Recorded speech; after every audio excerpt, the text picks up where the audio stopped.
Selamat malam rekan-rekan sekalian, perkenalkan nama saya Sansela Ramadhan Batubara dengan NIM 2024 dari Fakultas Ekonomi Bisnis Universitas Esa Unggul. Pada kesempatan kali ini, kita akan membahas secara komprehensif mengenai dinamika, struktur, serta arah kebijakan perekonomian Indonesia yang dirangkum dari 7 materi pokok perkuliahan. Sebagai pengantar awal, ilmu ekonomi pada dasarnya merupakan studi mengenai bagaimana manusia mengalokasikan sumber daya yang terbatas demi memenuhi kebutuhan yang tidak terbatas. Dalam konteks nasional, Indonesia saat ini berdiri sebagai kekuatan ekonomi terbesar di kawasan Asia Tenggara sekaligus menjadi bagian penting dari aliansi ekonomi global G20. Secara struktural, perekonomian Indonesia mewarisi karakteristik yang unik, yakni bersifat dualistik.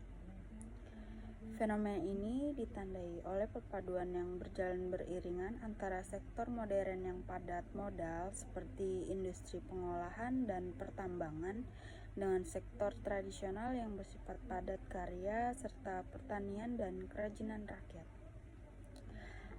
Jika kita menilik dari rekam jejak sejarah, periodisasi perekonomian kita mengalami transformasi yang sangat dinamis. Kita memulainya dari era ekonomi perang dan gerilya pasca kemerdekaan, bergerak ke masa nasionalisasi aset pada tahun 50-an, hingga memasuki rezim ekonomi terpimpin. Di era Orde Baru, orientasi kebijakan berbalik dengan menempatkan ekonomi sebagai panglima pembangunan yang sempat membawa Indonesia pada masa kemasan bonansa migas atau oil boom. Pasca krisis multidimensi, orientasi kita kemudian bergeser menuju era liberalisasi ekonomi hingga akhirnya saat ini kita menerapkan sistem ekonomi desentralisasi melalui implementasi otonomi daerah. Memasuki pembahasan modul kedua, kita akan meninjau landasan filosofis melalui sistem ekonomi.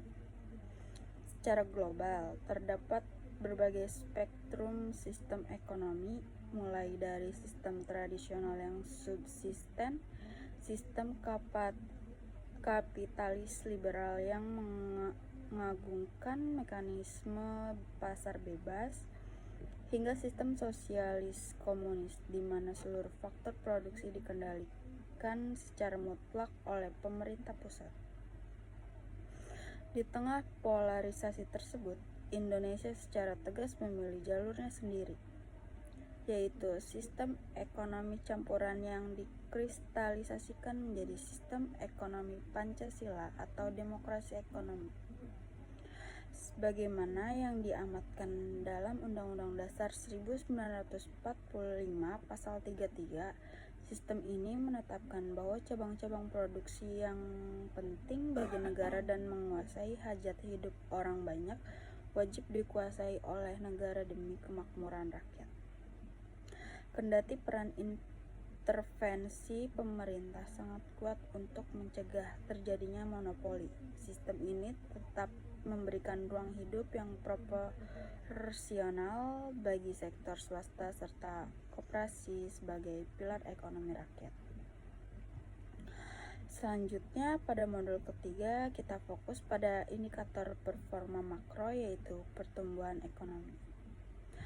Pertumbuhan ekonomi diartikan sebagai proses kenaikan pendapatan total dan pendapatan per kapita secara jangka panjang yang disertai dengan perubahan fundamental dalam struktur ekonomi. Berdasarkan analisis makroekonomi, terdapat 4 faktor utama yang menjadi motor penggerak pertumbuhan ekonomi di Indonesia. Faktor pertama adalah penguatan permintaan domestik yang didorong oleh tingginya tingkat konsumsi masyarakat. Faktor kedua adalah perluasan pasar ekspor ke kancah internasional seperti Halnya pengiriman komoditas keunggulan ke negara mitra dagang utama seperti Cina. Dan faktor ketiga adalah kebijakan substitusi impor, sebuah strategi manufaktur dalam negeri seperti yang dipelopori oleh industri otomotif nasional untuk merakit produk lokal guna untuk menghemat devisa negara. Terakhir, faktor keempat adalah transfer teknologi yang terjadi secara simultan, memulai masuknya investasi asing langsung. Hubungan ini bersifat kausalitas di mana pembangunan ekonomi akan mengakselerasi pertumbuhan dan pertumbuhan yang stabil akan memperlancar proses pembangunan nasional. Pada modul keempat, aspek pertumbuhan ekonomi tersebut harus kita korelasikan dengan dinamika demografi. Indonesia dihadapkan pada fenomena populasional explosion atau keledakan penduduk yang dipicu oleh tingginya angka kelahiran kasar atau crude birth rate.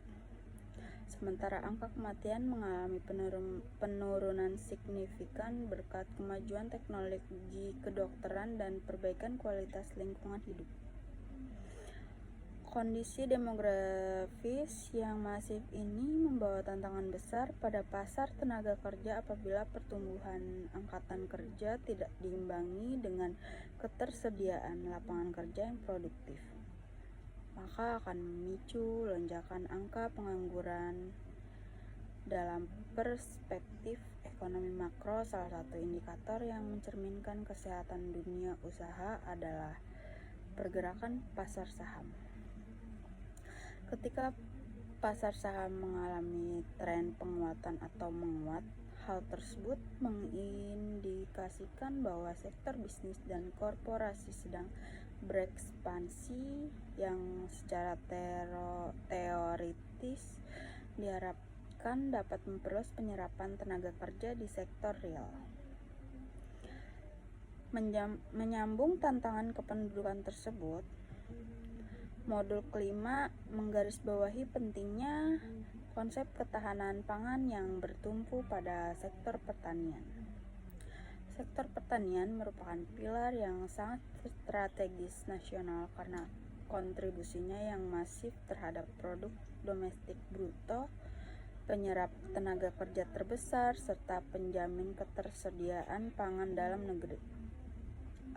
Dalam berkembangnya pembangunan pertanian bergerak melalui 3 tahapan evolusi. Tahap pertama adalah pertanian tradisional, di mana produksinya bergantung penuh pada tenaga manusia dengan produktivitas rendah, atau dikenal sebagai masyarakat subsisten. Tahap kedua adalah tahap peralihan yang memulai mengombinasikan tenaga kerja dengan teknologi padat karya. Tahap ketiga adalah pertanian modern atau spesialisasi komersial yang mengadopsi teknologi mutakhir secara menyeluruh, mulai dari proses budidaya, standarisasi, pengemasan atau packaging, hingga jaringan pemasaran global. Transformasi sektor agraria ini memegang peranan krusial dalam mewujudkan ekonomi inklusif, yaitu sebuah tatanan ekonomi yang mampu menyeimbangkan pertumbuhan, keadilan sosial, dan keberlanjutan ekologi secara politis di tengah masyarakat. Pada modul ke-6, pembahasan beralih pada sektor sekunder melalui analisis industri. Berdasarkan misi, karakteristik, dan skala operasionalnya, industri di Indonesia diklasifikasikan ke dalam 3 kelompok strategis. Pertama adalah industri dasar. Kelompok ini memiliki misi utama memacu pertumbuhan ekonomi, bersifat padat moral, serta mengimplementasikan teknologi tinggi seperti industri logam, logam dasar, dan kimia dasar. Kedua adalah industri kecil yang didefinisikan sebagai unit usaha dengan penyerapan tenaga kerja terbatas. Umumnya di bawah 20 orang yang bergerak di sektor pangan, sandang, maupun kerajinan rumah tangga. Ketiga adalah industri hilir atau aneka industri yang berfungsi mengolah bahan baku hasil sektor hulu seperti hasil hutan, pertambangan, dan pertanian menjadi barang jadi yang bernilai tambah tinggi. Pelaksanaan analisis industri ini mutlak diperlukan oleh para pelaku usaha untuk memetakan kekuatan pasar, menjaga stabilitas korporasi, memitigasi risiko persaingan, serta melakukan inovasi demi kepuasan konsumen dan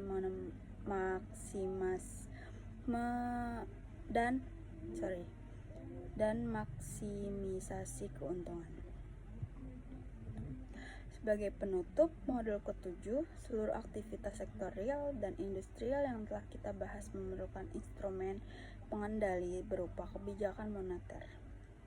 Kebijakan ini merupakan otoritas penuh dari Bank Sentral, dalam hal ini Bank Indonesia, untuk mengontrol jumlah uang yang beredar dan mengatur tingkat suku bunga demi menjaga stabilitas ekonomi makro. Bank Sentral mengoperasikan 4 instrumen utama. 1. Politik diskonto atau mengubah tingkat suku bunga dasar pada pinjaman jangka pendek kepada bank umum untuk mengatur ketat longgarnya likuiditas. Yang kedua, ada giro wajib minimum atau GWM yang menyesuaikan rasio dana cadangan wajib yang harus ditempatkan bank umum di bank sentral.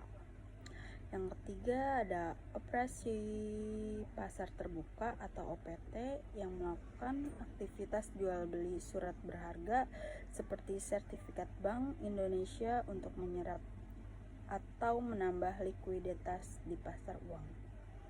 Yang keempat, politik kredit selektif yang mengawasi dan membatasi penyaluran kredit perbankan agar berjalan secara efektif dan tidak memicu inflasi.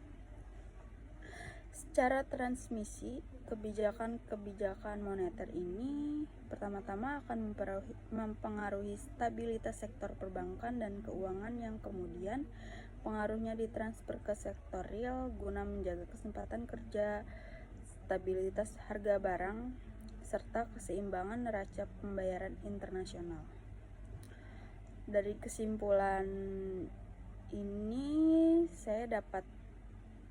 kita pahami bahwa ketujuh aspek ini mulai dari sejarah, sistem ekonomi, pertumbuhan, ketenaga kerjaan, ketahanan pangan, struktur industri, hingga kebijakan moneter merupakan satu kesatuan ekosistem yang saling mengingat dalam menentukan arahan pembangunan ekonomi nasional.